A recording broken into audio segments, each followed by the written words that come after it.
দোয়া করবো কাঞ্চন ভাই আবার হাসি মুখে একদম সুস্থ হয়ে আমাদের দেশে ফিরে আসবে।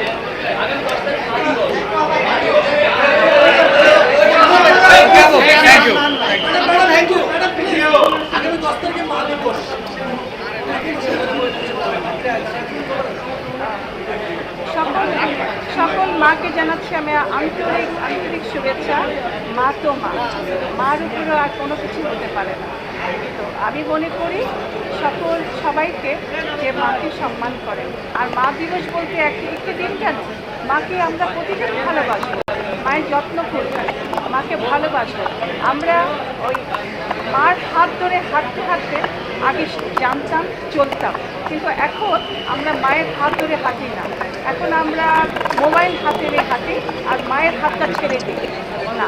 আপনারা ছাড়বেন না, মায়ের হাতে ধরে রাখুন, মাকে বুঝুন, মাকে ভালোবাসুন, মার সহযোগিতা করুন, মায়ের হয়ে উঠুন।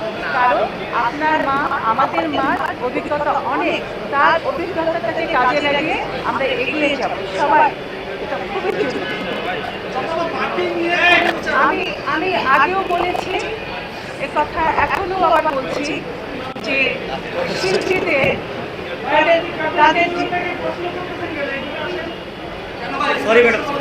আমি আগেও বলেছি, এখনো বলছি, সেটা হচ্ছে শিল্পীদের জীবনকালে তাদের তাদের যে সম্মানটুকু পাওয়া, যে আওয়াজ সম্মান, সেটা তার জীবনকালে পাওয়া উচিত।